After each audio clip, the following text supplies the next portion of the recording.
예, 살충제 달걀 파무 일파만파 확산이 되면서 지금 국내에서도 살충제 달걀 농장들이 하나 둘 발견이 되고 있습니다. 지금까지 6곳이 발견됐는데요. 그중에 3곳, 50%가 경기도입니다.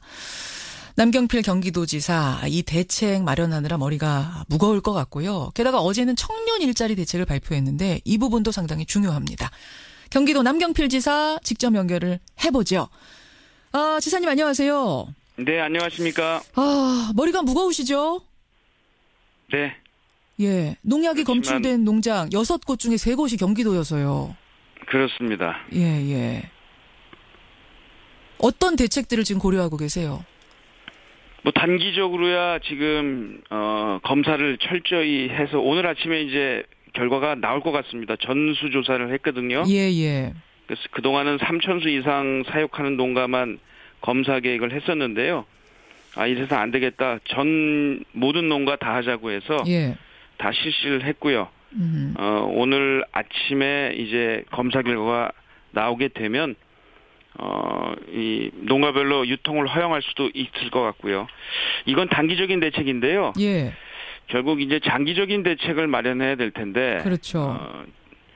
중기적으로는 지금 이 진드기 오염 약제를 사용하는 거에 대한 원칙, 기준 이런 거를 철저히 준수하도록 하는 거고, 결국은 이게 닭을 그냥 거의 우리가 흔히 닭장이라고 표현하잖아요. 예. 이렇게 A4 용지 하나의 면적에 한 마리씩 키우는 이런 상황에서는 지난번에 조류독감 AI도 마찬가지고요. 이번 문제도 마찬가지고, 그런 동물복지까지를 생각한 이 사육 이 조건을 만들지 않으면 계속해서 발생할 수 있는 문제가라고 보여집니다. 앞에서 농가분 저희가 연결을 했는데 그렇게 친환경 쪽으로, 그러니까 그냥 친환경이다 말만 하는 친환경이 아니라 제대로 된 자연농법으로 닭을 키우는 농장에 대해서는 지원을 해준다든지 이런 방법이 좀 현실적으로 있어야 될 거다. 그런 얘기 하시더라고요.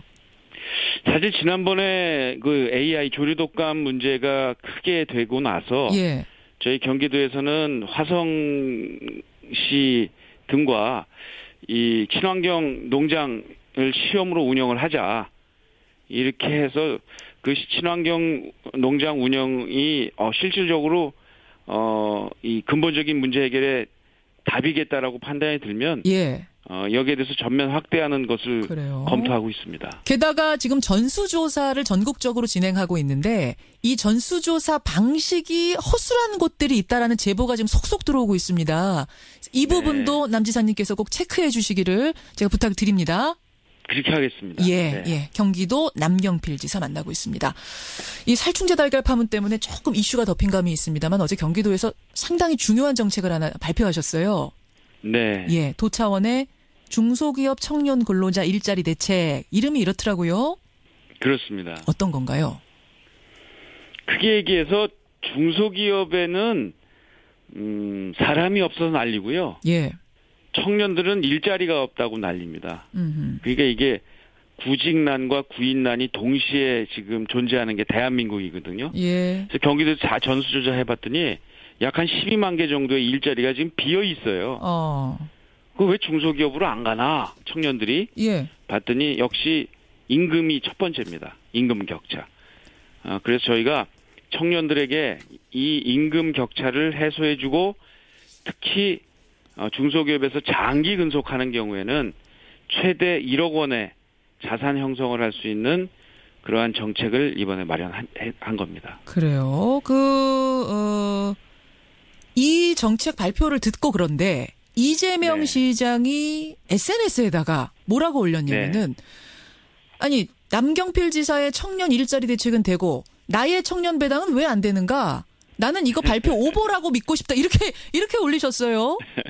그래서 제가 무슨 일인가 봤더니 두 분이 지금 이 성남시의 청년 배당을 놓고 남 지사가 이거는 말이 안 된다.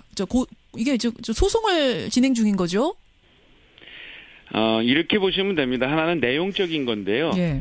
이게 이제 어디에 살면 그 나이에 해당하는 사람들에게 무조건 수당을 준다라고 하는 것은 보편적 복지고 제가 볼 땐 조금 소비적 복지라고 봅니다.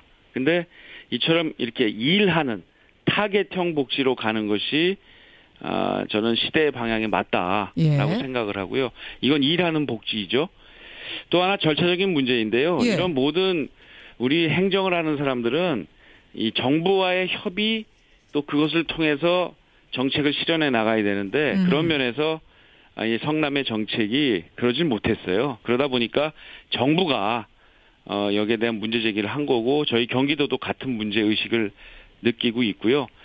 경기도의 경우에는 이런 정책의 절차에 있어서도 정부와 지금 긴밀하게 협의를 진행하고 있습니다. 절차만의 문제입니까? 그럼 이재명 시장은 뭐라고 말씀하셨냐면 자율권이라는 게 있다. 헌법상으로도 복지에 대해선 지자체가 이 어떤 권리 행사를 할 수 있게 돼 있는데 왜 우리의 자율권을 침해하느냐 이렇게 말씀하시던데요.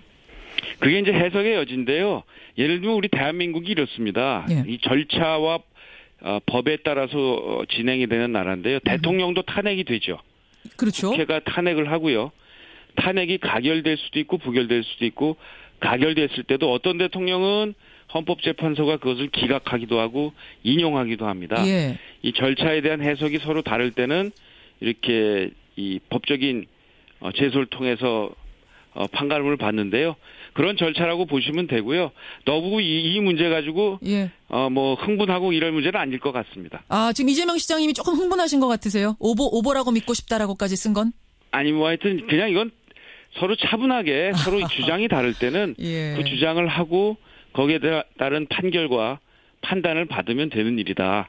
이걸 뭐 정치적인 다툼으로 끌고 갈 일은 아닐 것 같습니다. 아니다. 그러면 취하하실 생각은 없습니까? 예, 지금 현 정부에서도 취하하는 것을 권하거나 오히려 지금 굉장히 신중한 입장이기 때문에요. 그래요. 저희는 정부와 함께 서로 논의하면서 알겠습니다. 뭐 도지사든 시장이든 다 우리 법 체계 안에 있잖아요. 그 절차에 따르면 됩니다. 다시 청년 일자리 대책으로 넘어가 보죠. 돌아와 보죠. 3가지 대책을 내셨는데 보니까 청년 연금 제도는 2028년까지 완성하겠다. 청년 마이스터 통장 지원은 2020년까지 완성하겠다. 이렇게 발표를 하셨어요. 네. 근데 당장 내년도에 지방선거가 있지 않습니까? 그렇습니다. 남 지사님이 경기도지사를 계속 하신다면야 뭐 문제가 없겠지만 이게 안 된다면은 중간에 흐지부지 될 수도 있는 거 아닌가요, 이 정책?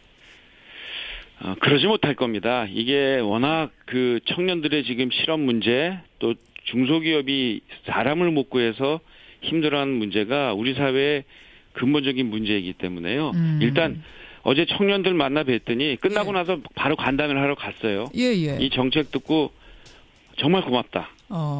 희망이 느껴진다. 이렇게 말씀하시는데 이런 정책을 그냥 바꿀 수는 없을 거고요. 또 하나 경기도는 지금 연정을 하고 있습니다. 그래서 여야가 합의를 통해서 이 정책들을 이끌어내가고 있는데요. 그런 의미에서 연정의 힘이란 것이 장기적인 정책을 여야 합의로 이끌어낼 수 있는 장점이 있거든요. 저는 걱정하지 않습니다. 흐지부지 될 일 없다. 아니 이것 때문이라도 3선 도전은 일단 하긴 하시겠는데요. 2선 도전은? 예, 고민을 하고 있고요. 계속해서 일해보고 싶은 생각은 있습니다. 그렇지만 최종적인 결정은 일단 뭐 연말쯤 그렇게 하겠습니다. 재선 도전 계속 고민하고 있다라고 말씀하시는 분들은 다 나가시더라고요. 가능성 열어놓고 고민하신다 이런 말씀이시죠? 그렇습니다. 네. 근데 내년에는 유독 지방선거에 유력 정치인들이 많이 나올 걸로 보입니다. 뭐 이재명 성남시장도 서울시장 쪽보다는 경기지사 쪽으로 마음이 기울어졌다 이런 얘기들 나오고 그러다 보니까 일부 여론조사에서는 아까 아예 이재명 시장 이름을 넣어서 돌리기도 하는데 이 시장의 여론 지지도가 1위가 나오더라고요. 이거 보셨죠, 지사님? 네, 봤습니다. 조금은 경쟁 의식도 느끼실 것 같아요. 저희야 뭐 늘 경쟁하면서 살잖아요. 그리고 또 지금 문재인 대통령과 여당의 지지율도 워낙 높고 그래서 지금 뭐 지지율 이런 거 가지고는 사실 일희일비 안 하고요. 아주 좋은 후보들이 많이 계세요, 여당 내에. 그래서 그분들 뭐 자체적으로 경선도 하시겠지만 거기서 결정된 분, 저도 만약에 출마를 하게 된다면 정말 정책 대결 멋지게 해보고 싶습니다. 일희일비하지 않겠다. 지금 지지율로는 모른다. 정책 대결하면 그건 자신 있다 이 말씀이시네요. 최선을 다하겠습니다. 지금은요 선거보다는 어제 이 청년 대책 만들어 놓고 이거 지금 아직 국민들이 잘 모르시는데 특히 청년들께 많이 어제 듣더니요 흥분을 하는 거예요. 이렇게 좋은 정책 있느냐. 그래서 제가 청년들한테 이 정책에 많이 참여할 수 있도록 많이 설명하고 또 동참할 수 있는 이러한 노력 이런 게 지금 도지사로서는 더 중요하죠. 알겠습니다. 또 살충제 문제 지금 해야죠. 맞습니다. 또 조금 있으면 우리 을지 포커스 연습 또 들어가서 안보 문제 신경 써야죠. 할 일이 참 많습니다. 알겠습니다. 아니 내년 지방선거 앞두고 바른정당하고 국민의당 연대설도 솔솔 나오던데 바른정당 소속이시잖아요. 네. 이 연대설은 어떻게 보세요?